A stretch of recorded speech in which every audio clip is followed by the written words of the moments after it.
3, 2, 1. Hello everyone, I am Koel and welcome to Koel's Lifestyle, a new creator on YouTube.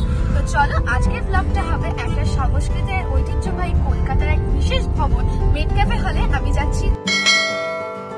আমার শহর Kolkata, the city of joy, যেখানে উত্তর কলকাতার পাড়ার মোড়ের অলিতে গলিতে চায়ের দোকানে আড্ডা থেকে শুরু করে বাগবাজারের মিষ্টি, গঙ্গার কাঠের হাওয়া সব কিছুর সঙ্গেই আমরা ওতপ্রোতভাবে জড়িত।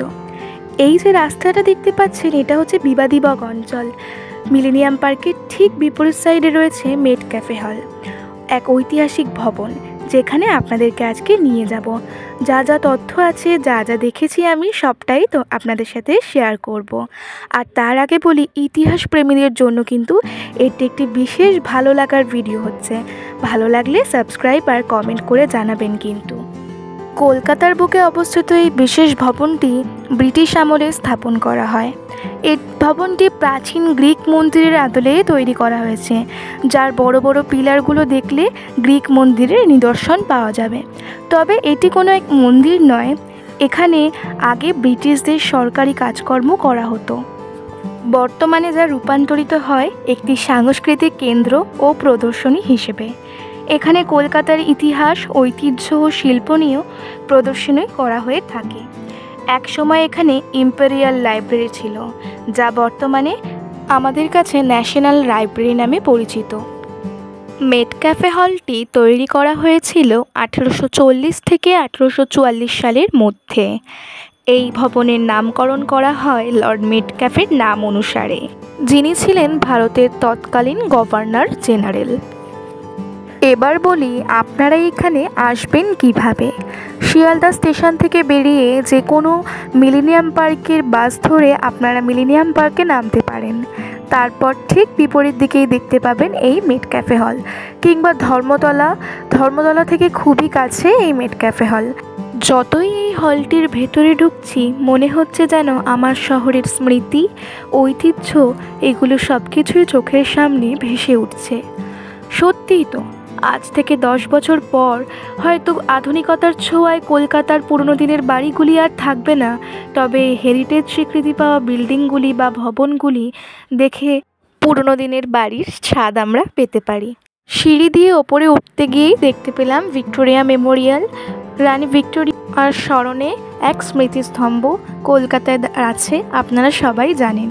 আর দেয়ালের এক সাইডে অনেক গুণী মানুষ, লেখক, লেখিকা এবং চলচ্চিত্র সব কিছুর ছবি টানানো আছে।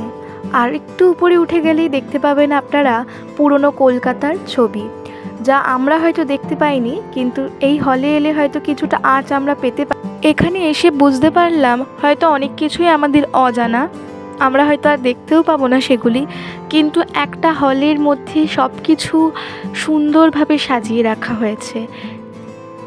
দুর্গাপুজো বাঙালির সবচেয়ে বড় উৎসব, যা এখন বিশ্বের দরবারেও পৌঁছে গিয়েছে। কতই না আনন্দ, কতই না অপেক্ষা, কতই না দিন গোনা, সবটার জন্য আমরা আশায় থাকি। এখানে সেটাও তুলে ধরা হয়েছে। বনেদি বাড়ির পুজো, ধুনুচি নাচ, বাঙালির সাথে ব্রিটিশের আলাপ, সব কিছুই এখানে দেখা যাচ্ছে। দাঁড়ান, আর একটা কথা তো বলতে ভুলেই গেছি। এই হলটি কিন্তু সকাল 10টায় খোলে এবং 6টায় বন্ধ হয়ে যায়। আর এর প্রবেশ মূল্য হলো 20 টাকা। আপনি অনলাইন ওয়েবসাইট থেকেও টিকিট কেটে নিয়ে আসতে পারেন। হাওড়া ব্রিজ, এটি কলকাতার একটি প্রতীকী ল্যান্ডমার্ক। হাওড়া ব্রিজটি হুগলি নদীর উপর নির্মিত একটি বিশাল ইস্পাত সেতু।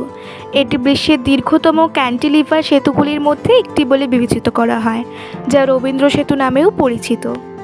এরপর আসি কলেজ স্ট্রিট, চলতি ভাষায় আমাদের বইপাড়া। ভারতের বৃহত্তম বইয়ের বাজার বলা যায় একে, মানে যেখানে আপনি সকল ধরনের বই পেতে পারেন। মা দুর্গার মূর্তির অসাধারণ কাজকর্মগুলি যারা করে থাকেন, সত্যি কি নিখুঁত হয় না? তাদেরকে হয়তো আমরা মনে করি না ঠিকভাবে, কিন্তু তাদের কথাও এখানে তুলে ধরা হয়েছে।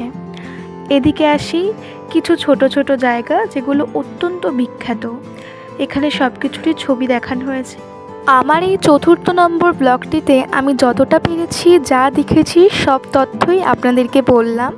তবে হয়তো আমার কিছু অজানাও থাকতে পারে, আমি কিছু ভুলও করতে পারি। যদি ভুল কিছু থাকে আপনারা কমেন্টে জানিয়ে দেবেন ঠিকটা। আর যদি ভালো লেগে থাকে বা এরকম ভিডিও আপনারা দেখতে চান আমার চ্যানেলটাকে সাবস্ক্রাইব করে দিন। আজকের জন্য এতটুকুই, ভালো থাকবেন সবাই।